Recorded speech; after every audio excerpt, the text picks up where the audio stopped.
Welcome, everybody, to episode 4 of the Gig Sessions Lunchtime Talk. Today we have two artists. We've got Ryan Perry and Whitney Shay. Whitney is a blues, R&B, soul artist from San Diego. She's a Roof Records recording artist, a 2017, 18, 19 San Diego Music Award winner. And in 2019, she was San Diego's Music Award winner for Artist of the Year. And in 2019, she was a Blues Blast Music Award nominee and a Blues Music Award.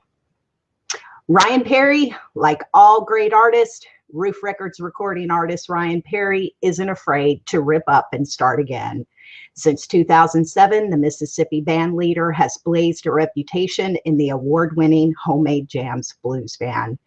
But when it comes to his solo outing, Perry took a leap of faith and trusted his talent to land him safe on the other side.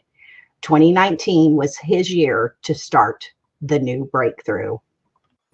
Welcome, Ryan. Welcome, Whitney. Hi. Hello, Tina. How are you? Very well. How are you guys doing? Good. Good. Thank you. Are you in California, Ryan? Yes, I am in California. I had just touched down just for a little bit, so I'm trying to get back into the groove of things. I've been out and about trying to do a little soul searching, if you will. I was out in Mississippi for a little bit, spending time with my family and friends, and just trying to get a hold of everything that's going on right now in the world. But I'm back and ready for the world to open back up, really, so I can hit the ground running. Yeah, it's crazy. We thought the virus was going to be all we were going to contend with, and then life got a little more crazy. Yeah. So Whitney, I want to start with you. Sure. Sean Costello is an artist that's very dear to my heart, and the one award I always pay close attention to is the Blues Blast Sean Costello Rising Star Award. I would want to know that everyone nominated for this award is aware of who Sean is. And so I ask, are you aware of Sean's music, and how did it feel to garner this nomination? So it's interesting because I wasn't that aware of Sean Costello before I got nominated for the award, to be quite honest. But when I got nominated for the award, I started researching him and his music and talking to some of my friends internationally. I mean, God, he had such an impact on so many. I mean, and I think it's incredible, especially as such a young artist, how deep his musical knowledge was, and also the presence that he made. And it was really interesting getting to meet, it was either his stepfather or father at the awards ceremony, and talking to him about, Sean's contribution to music, and also, mental health and mental health awareness. I mean, the blues is a music that always has been an expression of people's feelings, emotions, what's going on in the world. And I think now more than ever, people like Sean Costello and other artists, I mean, their legacy lives on and kind of gets us through difficult times like this. And I think he's, I feel really grateful that I could be nominated for an award under his name. And the fact that he has an award under his name, that his legacy is still living on, that's an incredible thing. No doubt. I'm glad that Ben Rice won, because I love Ben Rice. Well, and I've been really, I'm a music snob, I can't do what I do and not have extreme opinions. But I've been really satisfied with the folks who have been nominated. Mm-hmm. I think, when you mentioned Sean's knowledge of music, the other magic was his ability to write songs that one day it felt like it was about this story, and then the next day it was about that story, and how they just sort of mold with whatever, is happening in your life. And I think that's been the key, is that all the artists nominated have had the talent and the ability to write the songs. Mm-hmm. And to me, that's what that award truly is about. Now, Tina, real quick, I'm having difficulty hearing Whitney. Oh. Is there something you might be able to do on your end? No, maybe. Can you turn yourself up a little? I can turn myself up. Now I can hear you. I can hear you just fine, but it's like Whitney is completely muted. Wow. See, I don't have anything on this screen that. I was trying to mess with the audio, see if it was anything on my end, but I don't think it is. I'm checking my audio. Check. 1, 2. My microphones. It's definitely got to be on your end, Ryan, because we got folks saying they can hear us just fine. Okay, good. Thanks, Terry. Maybe if I try to leave the chat and come back. No. You can't hear me at all? Uh-oh. He's having difficulties hearing. Uh-oh. Damn. Ryan, you're too young to have difficulties hearing. Come on. That new iPad, see? Right out of the box. I was just about to say that. I'm having all kinds of trouble with this brand new iPad, Tina. That's what I'm talking about you and your camera. You should have tested it. Fired from my technological budget. Let me see if I can fix this. All right, now that he's not here, let's talk about him. No, let's talk about him. Let's go and buy a new iPad and use our moment to experience. That's classic. Yeah, that's great to hear you say that you did go and look Sean up, because to me that's part of the legacy, is that that you don't just take a nomination and then you're like, who is this guy? Why did I get nominated? Well, for me, I'm always, I mean, the wonderful thing and the difficult thing, I think, in the blues and soul music and rhythm and blues is there's so much music and so many artists. I can hear now. You can hear now? Oh, good. Mm-hmm. But there's so much music and so many artists that I feel like you could spend years and still never learn every single artist that there ever was, And the interesting thing is sometimes artists are regional. Like there's some, artists in California that people might not know in Florida, just so, I mean, that's the great thing is finding new artists and, uncovering that every day. I love that. That is the fun, no doubt. So welcome back. And I'm glad it wasn't your iPad, Ryan. Problem child. Child. I am the problem child in every situation in my life. No doubt. But with grace. Grace and kindness. Yes, exactly. So my first question to you, Ryan, is I've known you for a very long time. I remember when you Homemade Jams won the International Blues Challenge. Oh, and yeah. And it was an honor to be your agent during those fabulous years. And when I saw that you were back at it, I had to smile and I had to kind of be selfish. This is why we are here again. But I'm curious, what's the story that brought you back?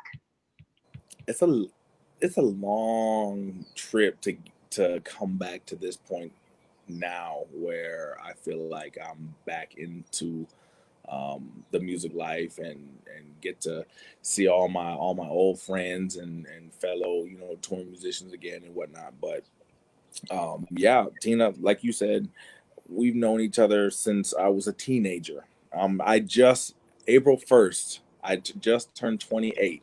Oh wow. I'm knocking on 30 right now, but I've known you since I was a young teenager, not almost 20s, young teenager, and it was just rocking it with you during those times. Oh man, it was crazy. We had so much fun traveling all over the place, doing shows, having a good time, meeting great people. And then life happened, like I'm sure happens to everybody, and my family decided not to do music anymore. So for a few years, I tried to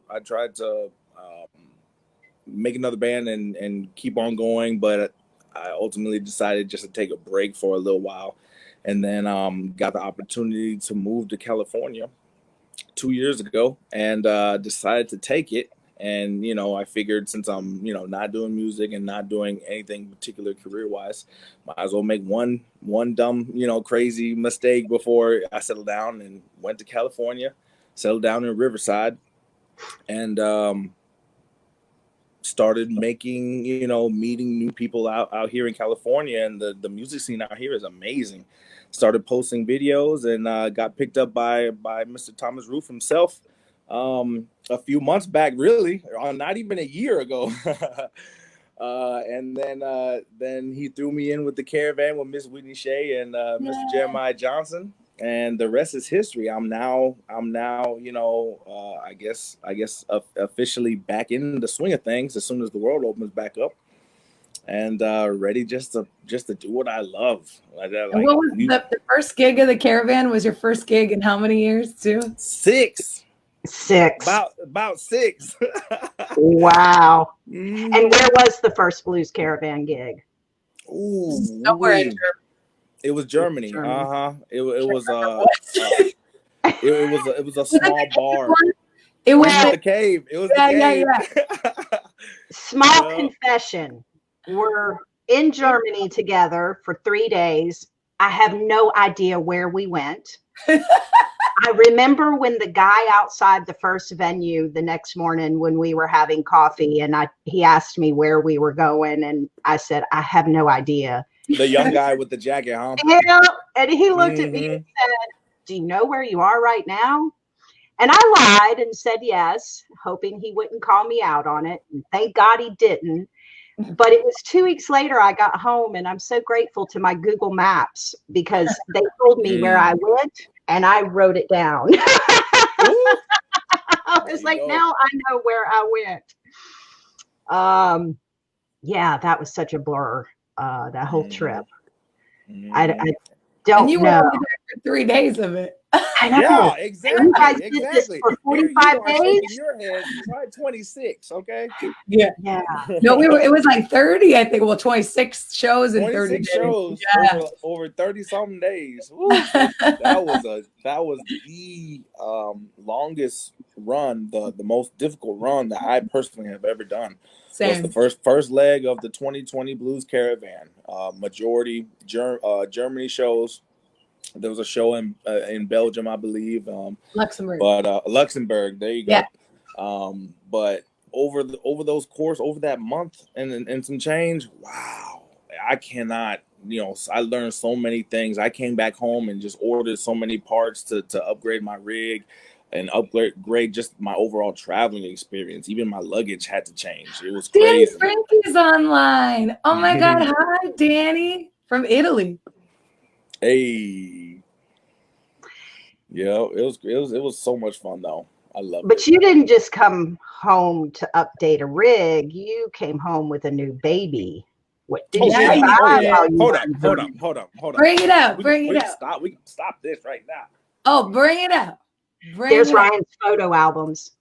I wish you guys could have been there. We should have videoed when he was trying out all the different guitars. We went to the world's greatest music store. We went to this. What was the name of that store? Tome Man. Oh yeah, it was the largest music store in Germany or in Europe, I think. Yeah, It was amazing. So this is my baby right here. Bring her out. She is beautiful. Oh my gosh, it's perfectly shined. It's a 2019 Gibson ES335 built in the Nashville sweet. factory. But I got it in Germany. They sell us the Chinese guitars and the Europeans the Americans. Exactly. But that Gibson, that was one of the lessons that I learned. Playing with the guitar players on the tour. And that's my garage door. And just experiencing the tour life just made me realize, that I should upgrade my equipment from pawn shop guitars and things like that to something a little bit better quality. So I grabbed this Gibson right here and haven't looked back. Oh man. And I love my pawn shop guitars. I'm looking at them right now, but this Gibson is a whole nother level.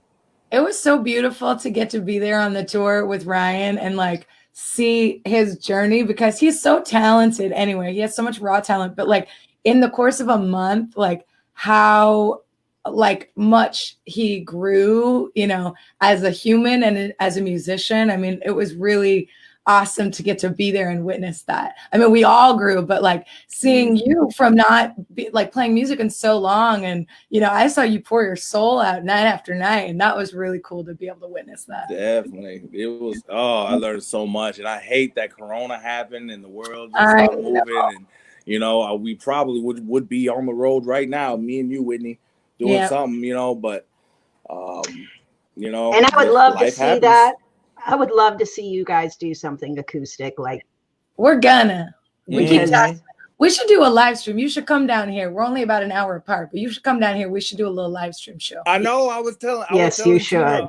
For this live session that I should drive, you know, down to San Diego. I thought about that too. Yeah, that way we only be on one camera, you know, with Tina, and we'll be playing and talking and all kind of stuff. But that's next time. Yeah, that's for next week's. Yeah, and that was the interesting part. We have, you know, mainly this is designed just for us to see each other, since we may not this year again. Don't say that. Well, you know, I mean, I trust you guys are going to start working before I step back in. But by all means, you know, personally, I'm okay self-quarantining. Yeah. I'm happy being home. My fiance has really bad asthma, so I wouldn't want to take a chance. So I'm going to ask you a question about that guitar. When I listen to you play and sing, Ryan, I can't help but think of B.B. King and Luther Allison. Who are your major influences? And at this point in time, who do you admire the most? That question gets asked to me all the time, and every time I get asked that question, I don't know the answer to that question. I get stumped every single time because it changes all the time. It just depends on the day, you know. But essentially, from the get-go, my first time hearing the blues and understanding that it is blues, that is the blues, you know, genre of music, was between B.B. King and Jimi Hendrix. B.B. King's album "Riding with the King" with Eric Clapton, and Jimi Hendrix's song "Red House" was one of the first songs I ever learned, and so B.B. King and Jimi Hendrix definitely are in the forefront of my style. So, and then me being from Mississippi, being raised as a kid to in the 20s, you know, in Mississippi, B.B. King heavily influenced my style. And you know, just over the course of me growing up and going to the Delta and playing with my friends and family and things like that. You know, Bill Hallam, Mad Perry, Super Chicken, Kingfish, you know, just further develop my style. And as far as new music, if you guys didn't know, at least on Spotify anyway, Kingfish just dropped a new single. His paying homage to Iron Man, Michael Burke's, his song "Empty Promises," I think the song is called. So Kingfish is one of my new influences. We grew up together, really, you know, in the Delta as kids and teenagers and things like that. And so he is now, you know, he's been one of my favorite guitarists, and you know, one of the people that I can say that I actually, you know, look up to as far as music and things like that. He is just phenomenal. Another person as far as new school is concerned is Gary Clark Jr. I really like his presence, the way he approaches things. He's from Texas. And I think there was one more. Marcus King is another one that I really enjoy. He's a new one. I actually only just really found out about him from the first leg of this tour earlier this year. But Marcus King, oh man, he's really good too. Peterson Brothers, as far as new school as well, there's a lot of young people coming up now that are just doing amazing things in blues, Americana, roots music, just in general. So shout out to all those guys. Yeah, no doubt. So Miss Whitney. Yes. You're sassy. You're extremely photogenic. Very few people are as photogenic as you are. Definitely. You stand up for what you believe in. You pursue life with grace and ease. I so admire that about you. As far as your business is concerned, what is one of your secrets that has brought you to the person you are, and has put you on the map where you are today? Well, I would say being raised by a single mother who had her own business. I was raised by two very strong women, my grandmother and my mom. And so growing up, I've learned work ethic, from a really young age. So, I mean, I know most people who have parents who have businesses probably were working, as children long before they should have been, and that was me. And because of that, I'm really grateful because I've carried that work ethic throughout. And that's kind of one of the things that I've been known for, like my hustle and my drive. And because I think that there's a lot of talented people, probably a lot more talented people than me, but like talent only takes you so far. And I think follow through and work ethic and passion, I think sometimes that's almost more important, like to be able to, and also standing up for what you believe in. I mean, especially with what's going on in the world right now. It's so interesting to see on Facebook, there's a lot of derision. There's a lot of, infighting, and people are like, oh, keep the politics out of the music. But the thing is so many artists that I really admire. I mean, the staple singers, Nina Simone, Billie Holiday, they've always been political in their music. And I think that blues and roots music is political music. I mean, when you look at the history, there's a reason why, it still goes all over the world today as the universal language, because people understand, people are empathetic to the suffering of others and people want to stand up for what's right. And to me, I don't know, I guess my success has just been, working hard and, like you said, passion for life, passion for being genuine and being in the moment. And I'm lucky. I say every day how lucky I feel to be able to make a living, being creative and expressing myself. I feel like, the luckiest person alive to be able to get to do that and to bring people joy, in this time. I mean, this is when we need music and the arts the most. It's true. And I think, you guys are the ones that have a voice. And, like you said, to a lot of people, they wouldn't think blues were political. They might think it's about hating on your woman or, the folks outside of the true understanding of what the lyrics mean. I mean, something I learned like 10 years ago that I couldn't believe I didn't know is that most of those older songs where they were talking about their women, they were really talking about their bosses. They just couldn't say that outright because they had to keep their jobs. So the crazy lady was really the crazy boss. Exactly. Yeah. And now we have, we're in a time where we can pretty much speak on whatever subject that we want to, free speech. And so now as blues artists, we have, for a lot of us blues artists, we have a certain, we start playing, getting into music, things like that. Then we hit a certain barrier where we have to think, well, as far as politics go, should we just play it safe?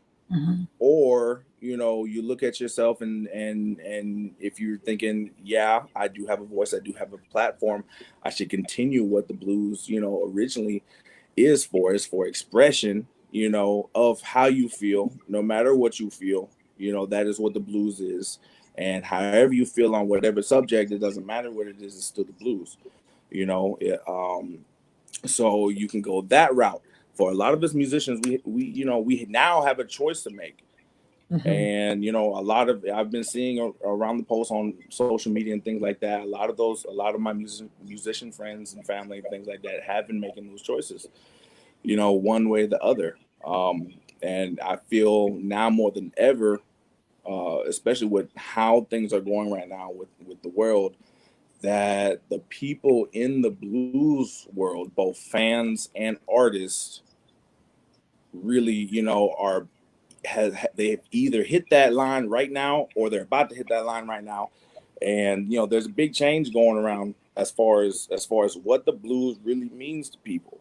Mm-hmm. And that's a discussion now that we have to have between the artists, between the fans, between the people in the Blues Foundation, the Blues organization, the Blues festivals, you know, the societies, you know, all that. What does the blues really mean to you, and how far are you willing to fight for it? Yeah. My ex-boss, whom you knew, Ryan, Steve Hecht, hit a point in time, probably about the mid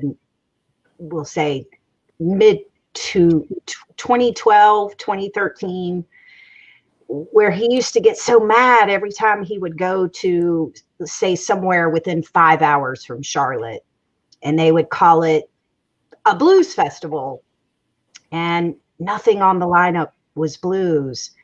And he used to get so mad. He was like, no wonder people don't know if they like it, because they don't even know what it is. And then they go to these blues festivals and they're misconstrued. And I don't think that's the case across the board for like most of the festivals, you know, that you guys were scheduled to play this year. I think their programming is amazing. I think it sort of more kicks into the local, more town-oriented events. They think, well, we're going to have barbecue, so we might as well just call it a blues and barbecue festival. And if they're going to tag blues, they got to book the blues. Barbecue. There's a million different festivals all across the country with that name. You know, it's easy to add blues in the mix and get a certain, you know, demographic at your festival just because you add blues in the mix. Mm-hmm. But the music at the festival, you know, you don't know nobody as far as blues artists, you know. And I say that as a negative thing because the music is actually not blues. It may be good, but it's not blues. You know, you're just having whoever on stage and just calling it, you know, blues, brews, barbecue, or whatever. You know, not to knock on any name, any festival, you know, or event with the blues, brews, barbecue. You know, that all that type of slogan. But I've seen it happen, you know, over years. You know, blues festivals that don't play blues, and you know. It's definitely, like you were saying, misconstruing people who are wanting to get into blues. Blues is America's first, the absolute first original form of music developed in America that is recorded is blues.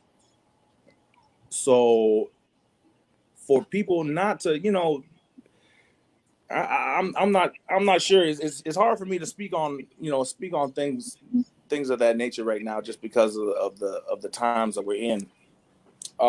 But just for people not to know what the music is, and then I see it now in social media, them having an opinion about it, a heavy opinion about it, you know, going one way or the other, you know, fighting or defending, you know, whatever. It gets me upset.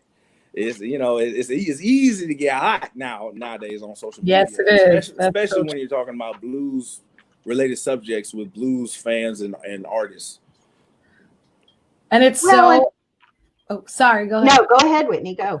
I was going to say, like, I totally agree. And it's so hard to know because, you know, we're always taught, especially as artists, we want to, you know, be good and show like a kind, nice, sweet example. But at the same time, like, you know, we have to honor the history and we have to know what it's coming from. And like, at the same time, like, I think you have to stand up for what you believe in, because if you're not genuine in the music that you're purporting and in your own persona, I guess, in blues, if any genre, in blues especially, people will know it and people will see it. I mean, in your music. That's why, you know, a lot of people say, you know, oh, they don't like a certain artist, they say it's too plasticky, too like there's no visceral, there's nothing real about it. And I think, when you look at, some of the artists like Kingfish, for example, like you watch him, that it's really coming from a real place. And that's why people get so fired up right now, because they're invested in it. And I understand people not wanting to engage in that conversation, but I think it's an important conversation, and I'm glad that we're having it now. I'm glad that it's coming up because, I read an article this morning that somebody posted from 2012 that said 2020 was going to be the year when there was like civil unrest and from 2012. Isn't that crazy? Mm-hmm. that they're saying that they said it's like every 50 years. It's like cyclical, especially in our country. So I was like, wow, God, that's so interesting. But, it talked about because, people's grandchildren who didn't grow up in the time of civil unrest, they deal with it. Then there's a time of peace afterwards. And so, this is our time for people like Ryan and I. We weren't alive at that time. So this is why, young people, especially, I think, are speaking up right now because we weren't alive during that time. And so this is our civil rights movement. This is our time to, speak up and maybe make the changes that people have been trying to make for a long time. Hopefully. Well, it's interesting. I had this conversation the other night.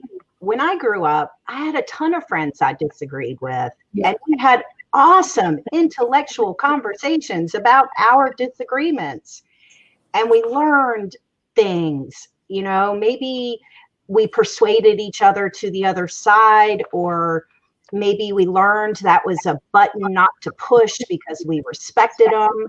And I kind of feel that that's gotten lost. You have to have uncomfortable conversations. And if you have them with people closest to you, they should be rewarding, not like angry and slamming the door and being like, I'm, defriending you. We have to find a way to express what we want to stand up for without being violent, angry, hateful, denial to those that may disagree with us. You know what my friend said last night about this? And this to me encompasses the whole thing. Why people are so like unfriending now. Because before social media, information, to be able, like you had to have money or power to be able to disperse information. Like you had to take out an ad, you had to, with print media, you had to, know someone or be able to, but now with the internet, you can like find information anywhere, and it doesn't necessarily have to be verified or true, but the information is so readily available to everyone, and everyone can share it, and everyone can, use that to validate the way that they feel on both sides, And I think that maybe has caused even more tension because of that, because like, oh, you feel like this? Let me show you this article that proves the way that I feel. And we're all guilty of that, but maybe that's why we can't have conversations, because one, our attention spans aren't as long anymore as they used to be. But two, because of this readily accessible information that we keep finding. So we've all been thinking, whether it's realizing our lives were too busy or wanting to really do that thing that we never had the time for, or just really reevaluating your life and moving forward from this in a different way. So we've talked about, people wanting to break down blues music by what it is, what it isn't, that is, that isn't. What are you going to stand up for going out of this? When you sit down to write your new album, what's your subject matter?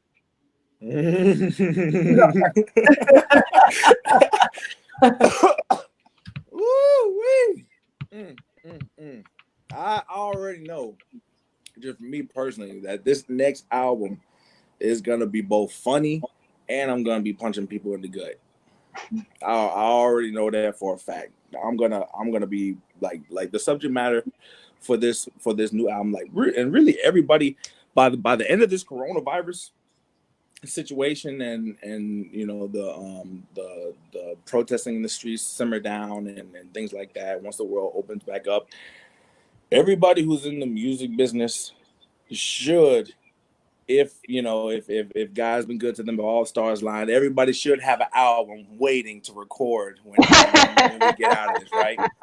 So I can already see it now for, you know, for these next blues music awards and things like that. The majority of the album songs on just about everybody's album for every, you know, every class for the BMAs is gonna have something to do with Corona, gonna have something to do with protesting. You know, if you're bold, you're gonna have Black Lives Matter, like I probably will. Things like that. You're going to be bashing on people like the Karens and the Beckys of the world, like I probably will. And it's just going to be funny just all the way around to see the names of these albums. But the content matter is what's going to be interesting, because I really feel that if you listen to these albums in the next about 2 or 3 years that are going to be coming out from these artists that have had so much time to develop their craft this year, you know, and some of these artists have had hard times, you know, during this time. I believe we are going to see a big change in how the music sounds in everybody's albums going forth in blues, Americana, and in general, just in general. But if you look back at the albums that have been winning the Blues Music Awards and been nominated for the Blues Music Awards from before now to after to in the future from now, is going to be a big change. It's going to be more speaking out. I feel that people have gotten a little bit more comfortable in their skin, in their musical skin, rather, you know, to be able to sing and play what they feel, how they want to do, and not give a care about what people think now. So we're gonna have more honest music, in my opinion, and my music, it definitely. I hope everybody notices it, but I will definitely be noticing the change in my music, how honest it's about to be. Mm-hmm. Hard times coming my way. Hello. Mm-hmm. Oh well, I got something better for you. Stand up. If you know what's wrong. I'm like,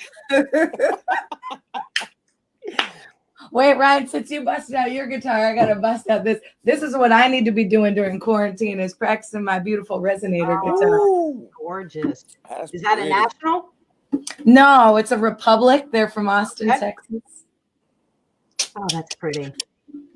Yeah, her name is Lucille too. Oh, that's pretty. That's pretty. So since now, you were talking about Phoebe. Yeah, I know. Whenever I come shoot down in San Diego, I gotta play some slide on. Do you have a slide? Can you play slide on it? There you go. Mm-hmm. I can't play. Mm-hmm. I mean, a little bit, but not really. That's what I'm gonna hopefully be coming out of quarantine with, is playing some guitar. I told myself I was coming out of quarantine, learning a little bit on piano, but that was not the case. Yeah, we're not out of quarantine yet. California, we're still. I mean, we're not back to work yet. So Riverside County, we still got cases coming in daily. Cases new confirmed. By you, Tina. We just reopened about a month ago, and our cases are spiking higher than they have been. We're a state that really didn't have a lot to begin with. So I don't know. Our beaches opened. They were crowded. Protesters showed up. They were hateful. It's amazing. They don't want to be out in public, but they can go be hateful to people who do. But it's been interesting, because I don't know what it means. I mean, do you let those who, I mean, you know, do we take the herd immunity approach? I don't know why other countries have found means to slow their cases and why ours aren't. I feel like everybody I know is doing everything they can, you know, washing their hands, spraying with Lysol, washing down the groceries. But I guess that's it. There's just so many people that you don't know the habits of everybody else around you. Exactly. And it's still so dangerous to be out and about traveling right now, you know, and it's just best to stay in if you can, until everything blows over. It's so interesting. Like, how it's going to change our industry too. You know, they're talking about like taking people's temperatures, like at clubs, and you know, people wearing masks. I mean, wow, this is really going to change our industry a lot. It is going to change a lot. And a lot of these systems with the thermal thingy, in other words, they're like the test. They're not 100% accurate. They have admitted that if you're in the sun for hours, your temperature is going to be up. Yeah. So when you hit that temperature, they have to pull you over. And ultimately, these companies have realized that that opens up a very big conflict of personal information, because that's then when your medical conditions come into play.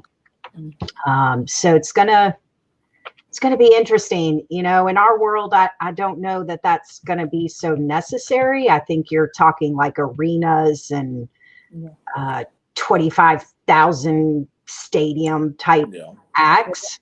That's going to be out for a while too. I mean, those big concerts. I mean, who knows when those? I mean, who knows if the NAMM show is going to be happening in LA next June? I've never been to one before. Oh, no. I promised myself I was going to go to this next year's one. So well, hopefully it works out. We're praying for it, you know. But well, Tina, this is your show, Tina. But I got a question for you. Yeah. Tell me and Shay, how do you feel that this whole entire situation? This is only the first half of 2020. How do you feel, as somebody that's also in this music world with us, that the music world is going to change, not only for you, but for us as artists for the next, say, 2 years, for the short term? How do you think, how do you think that we or the industry is going to go about trying to find some normalcy in this world? I think we are in the greatest spot of the industry, and I think we're going to have a lot to gain. I think it's just a matter of, can we all hold on? I think that our intention sitting here in this show right now is, yes, we are, but not really knowing how much longer this lasts, and, the finances of paying the bills and those type things. What the end answer really is. But let's take this half capacity idea. Most of the venues that we're working with, they can find the means to be creative. Take your 2 sets, make them 2 shows, sell online tickets at full price, raise the ticket because of the limited, the private party in the venue. So I think I think what's holding it back is that every state is entertainment first to be hit, last to come back. So they're really concerned about the inner structures of what's happening within their communities, and entertainment and arts are not a part of that right now. But once they get to that phase and they say to these venues, your capacity is 100, you're 30, you're 200, then everybody can really sit down and start crunching some numbers. Because I do believe that the music fans, if it limits its capacity, they will willingly pay more for that. I would, to know that I'm walking into a show where I've got proper distance and get to be a part of this, I'd pay for that. I think that leads on to another maybe not issue, but another thing that comes up. If there's less capacity in these venues, and if the ticket prices go up, meaning it's a more premium event, it's a more premium date night.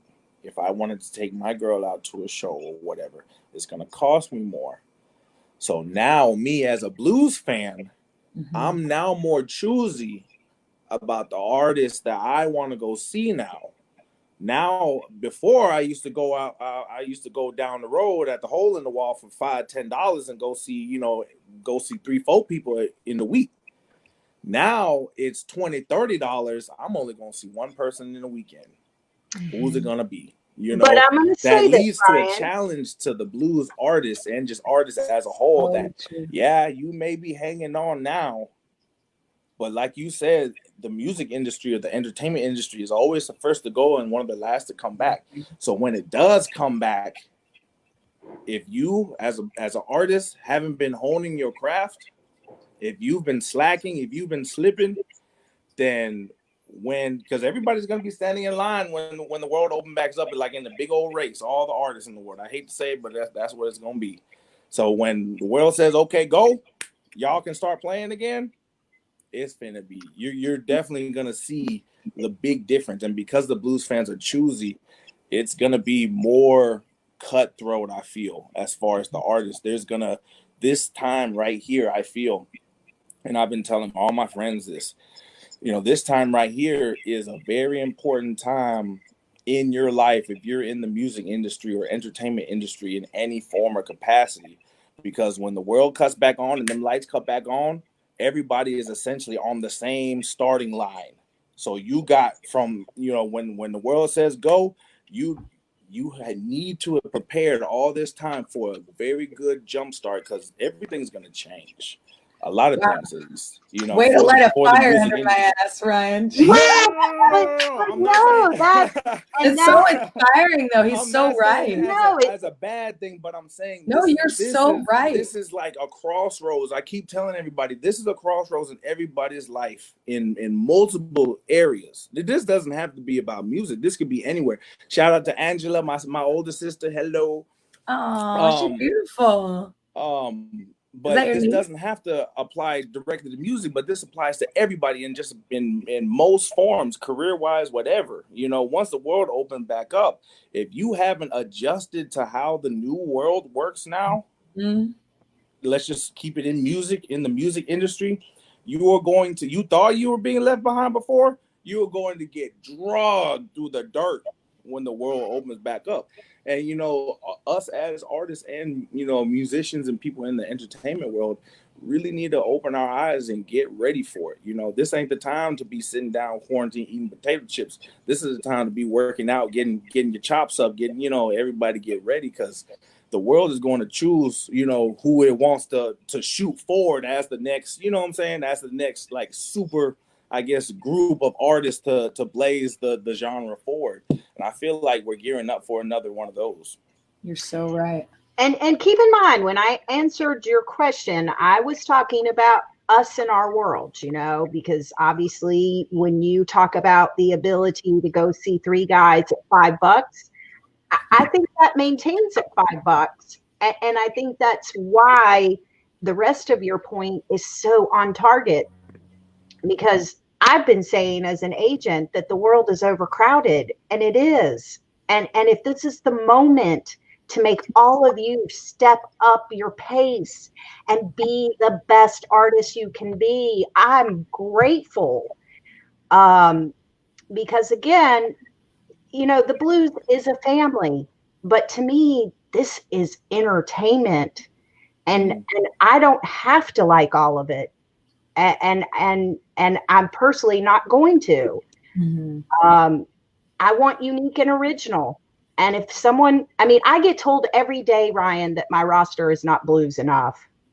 I love that challenge. I love that you guys have this sidestep to you that is so uniquely your own that I have to have that conversation. But to me, I have artists leave me because the artist is too blues. So you guys as musicians understand that value. The rest of it is so subjective, and so I want to believe that this entire Tina Terry Agency roster are those guys that aren't sitting on the couch eating potato chips and really striving. One thing we've all had to become good at is live streaming. Yep. I hate technology. I can't believe I'm doing this right now. Look at you now, Tina. With the earphones on and everything. Thanks to Jason Ricci. He was like, you need to get some of those. Yeah, man, if I don't have them on, I'm too loud. Man, Ryan, you just it's so interesting. See, this is, I believe, how the universe works. Because today I was telling Tina earlier, I went to a friend's restaurant last night, and we were talking about, restaurants and the hospitality industry and venues. They're only going to bring back a small percentage of staff because, they're only allowed to have certain. And so, I woke up this morning feeling really scared, to be honest. I'm going to be very with you. And I was, man, do I go get a day job? Like, what do I do? Like, I felt like so afraid of what's next for our industry. I felt like, are we even going to have venues to play? And that's a very real fear. And you just like, man, you're like making me feel things, because really it's not time to be scared. It's time to step up, and it's time to dedicate to our craft. And it's really time to, we got to buckle down, and we got to, work through this. Exactly. Because, like when you think about it, I'm 28. My parents raised me to the best of their ability, but they did not raise me for the world that I'm currently living in today. No, none of our parents. Exactly. And it's going to be the same thing when I raise my own kids. I'm going to raise kids, I'm going to raise my kids how I live, but they're going to be coding at 5 years old and things like that on iPads, and like, what I'm saying? I'm gonna teach them the best of my ability, but I'm not gonna be able to teach them for the world that they're about to be living in. So us as people, we need to always be in a constant form of adjustment, of rearranging, of being able to listen to the things that's going on around us, and be able to conform, and to be able to make this business our life profitable when the world turns back on. And like you were saying with the venues, we're not the only people that have this problem. Music venues, restaurants have this same issue. When the world opens back up, they're only going to be able to hold so many people. You know what I'm saying? So the restaurants that have been doing their due diligence, being on social media and making sure that they're seen and they're heard, and they don't up their business products and things like that, they're the ones that's gonna get that money when the world opens back up. We as artists need to think the same way when it comes to the music industry. Who's that commenting? Is that your brother? Shout out to my brother. That is Kyle Perry, the bass player, Mr. Handsome Man. Yeah. Older or younger? Is he older? Younger. He just turned 26 Tuesday. Oh my goodness. I forgot you're the oldest. 2 days ago. Yep. 2 days ago. He is 26. Yep. 2 years younger and 2 inches taller. Was Angela your real sister? There's more than 3 of you? Okay, I didn't know that. Yep. 4 of us in all in the Perry bloodline. All right, 2 girls. 2 girls, 3. 2 boys. Wow. Didn't mommy get lucky on that one? And they're all tall as heck. Yeah. Oh my gosh. Even though Ryan was a child when I met him, he's always been like 2 feet taller than me. And then the recent one, he's now 4 feet taller than me. It was funny. It was funny getting off the van in Germany and meeting you for the first time in years. A couple months ago, and just seeing you did not grow 1 inch. I'm just now coming down to hug you. Hello, Tina. And then it's so funny. I've almost always worn heels my whole life because I have been so small. And when when they started asking you to take your shoes off at the airport, well, the lady would still be here looking at me, and then she'd see I'm not there, and she'd go, "Where'd you go?" When you had to take your shoes off, It's just like, wow, okay, she is short. Yep. But this is a crazy world we're living in, though. And none of us know how it's gonna play at all at this point. And I had such hard convictions at the beginning of this that no, it's not gonna get bad. I'm not tripping, like nothing bad's gonna happen. They cannot shut the whole country, but I'd be doggone if the whole world didn't shut down, and all this is happening. And this was gonna be such a big year for us too, man. We had so much touring we were gonna do. Exactly. We were, you know what I'm saying? Me and Whitney and Jeremiah and the Blues Caravan was supposed to be on fire straight through 2020. Yeah. Almost no stopping all the way to the end of 2020. I had my whole year already booked, planned, and just about sealed. And you, Whitney, this was your first year to venture beyond the boundaries of the West Coast, right? Totally. Yeah. Mm-hmm.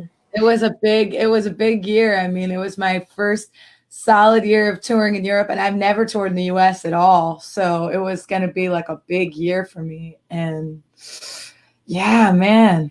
But I'm really, I'm lucky we're going to do some of these festivals next year, which is great. Yes.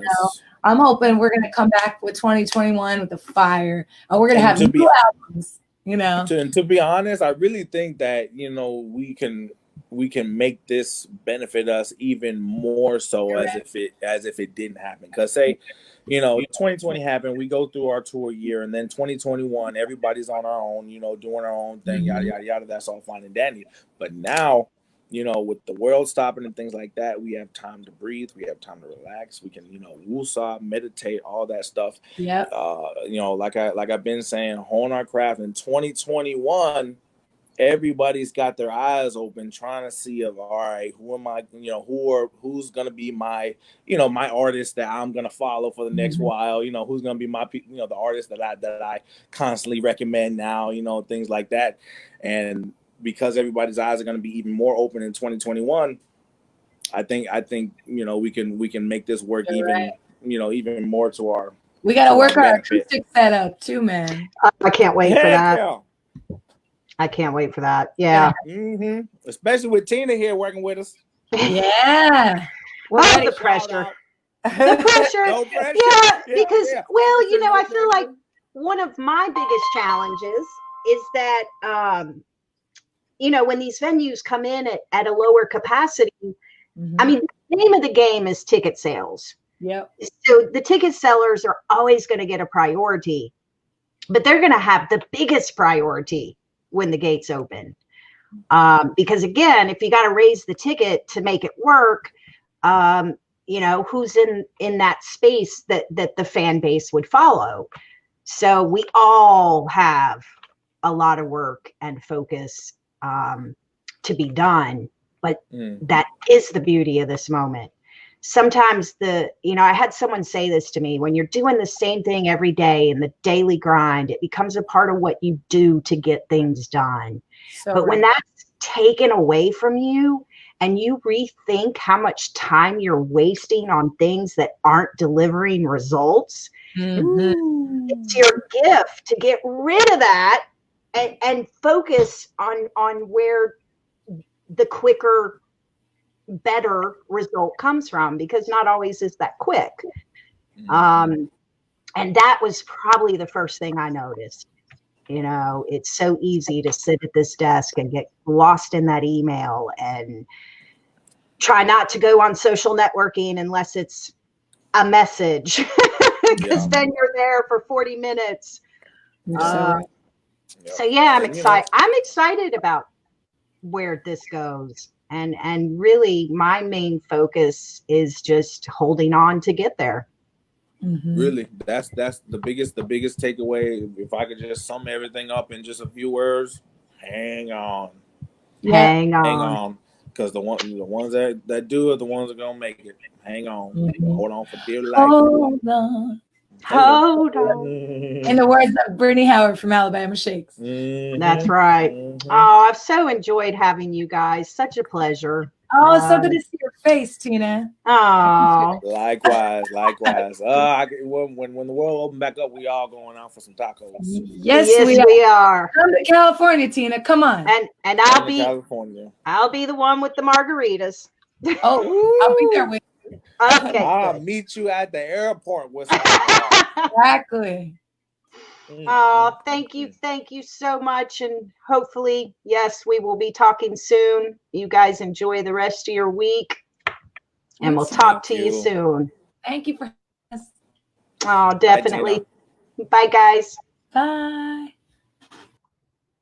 Thank you for joining us for episode 4 of the Gig Sessions. Next week, we'll have JP Soares and Ann Harris, so we look forward to seeing you guys then. Enjoy the rest of your week and have a great weekend.